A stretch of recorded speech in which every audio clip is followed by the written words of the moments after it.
안녕하세요. 백사원 목사입니다. 오늘은 1월 9일 목요일 아침입니다.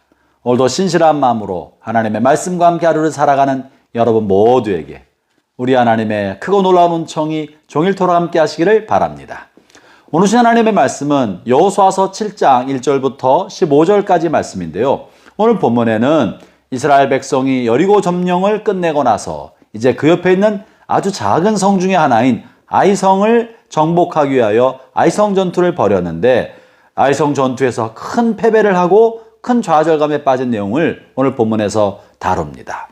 도대체 왜 이스라엘 백성은 큰 전쟁에 승리했는데 얼마 되지 않은 작은 성 전투에서 참패하고 큰 고통을 겪게 되었을까요? 본문을 통해서 하나님께서 우리에게 가르쳐 주신 바는 두 가지 큰 교훈의 말씀이 있습니다. 먼저 오늘 본문 3절의 말씀을 읽어보겠습니다.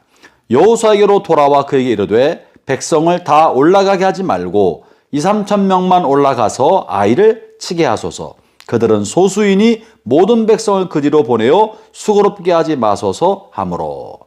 먼저 아이성에 정탐꾼을 보내었더니 정탐꾼이 돌아와서 하는 말이 아이성은 아주 작은 성입니다. 백성도 얼마 되지 않습니다. 그러니 그들에게는 그저 2-3천 명만 가도 충분히 싸우고 이겨 올 수 있습니다. 아마 2-3천 명만 보낸다고 했을 때에는 그곳에 있는 백성들 숫자보다는 훨씬 많고 또 그곳에 전투에 참여할 사람들보다도 적어도 10배가량 많은 수가 아니었겠습니까? 게다가 아이성이 아주 적은 소수의 사람들로 구성된 성이라고 말한 걸 볼 때 아이성에 사는 전쟁에 참여할 만한 장정은 불과 2-300명 밖에 되지 않을 만한 정말 작은 성이었을 것입니다. 그런데 3,000명의 군대가 가서 2-300명과 싸우면 금방 이길 수 있었음에도 불구하고 아마도 아이성 사람들은 결사항전의 결의와 각오를 하였든지 쳐들어왔던 이스라엘 백성을 단번에 물리쳐 버립니다. 그리고 이스라엘 백성 중에서 36명을 죽입니다. 3,000명 중에 한 1% 되는 36명 사람들이 죽었던 것이죠. 이 전투에서.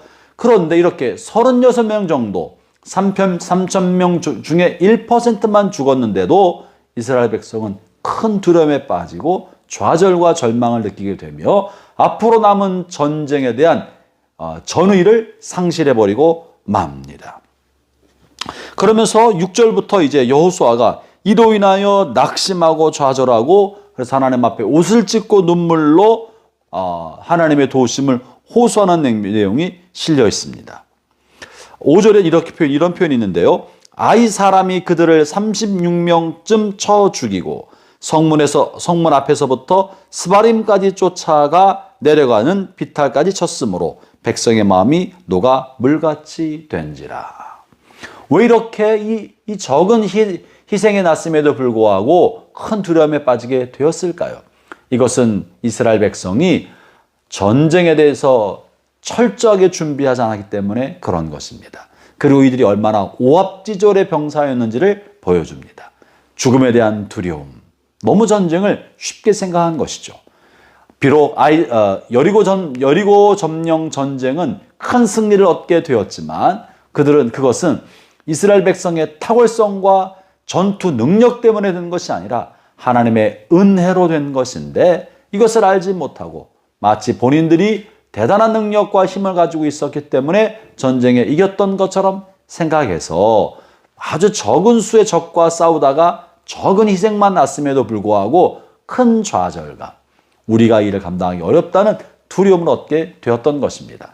사랑하는 형제자매 여러분, 인생을 사는 동안에는 승리할 때가 또 있고 실패할 때도 있습니다. 성공할 때가 있고 좌절할 때도 있는 것입니다. 인생은 이렇게 사인 코사인 그래프를 그리면서 오르락 내리락 하기 마련인 것입니다. 여리고성처럼 견고한 난공불락의 성을 점령했다고 해서 교만해지거나 오만해져서 방심해서는 안 될 것입니다. 다른 사람들을 적게 보고 소홀히 생각하고 인생을 쉽게 생각하고 성공을 쉽게 생각해서는 안 될 것입니다. 무언가 잘 됐다면 그것은 하나님의 선물입니다. 하나님의 은혜인 것이죠. 우리의 탁월성 때문에 된 것이 아니라 하나님이 선물로 주시고 은혜를 주셨기 때문에 그러한 겁니다. 그러므로 잘 될 때 무엇보다 겸손해야 합니다.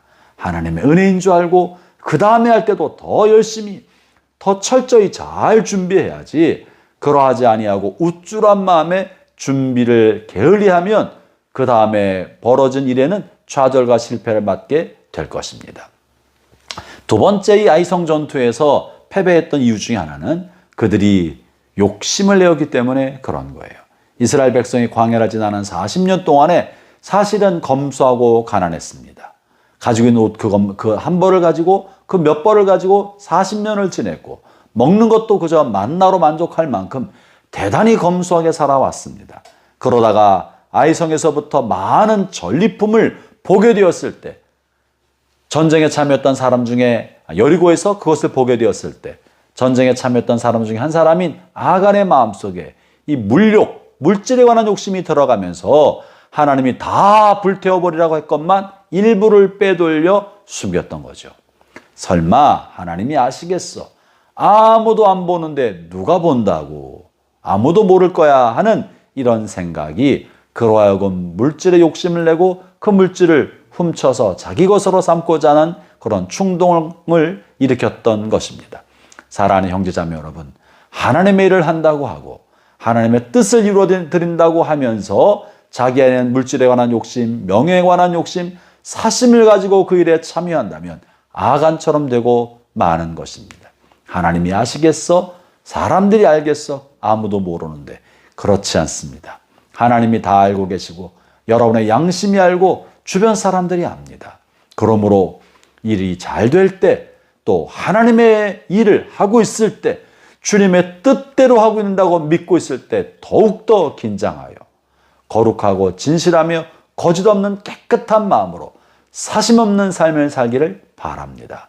그러하지 않으면 아간이 저지른 범죄는 큰 죄가 아닙니다. 이스라엘 60만 대군이 그저 여리고를 점령할 때 다 깨끗하게 불태우고 60만 명 중에 한 명인 아간 한 사람만 극히 일부의 옷 몇 벌을 숨긴 것에 지나지 않지만 하나님은 그 작은 죄를 크게 보셔서 그의 모든 가족을 몰살시키지 않았습니까?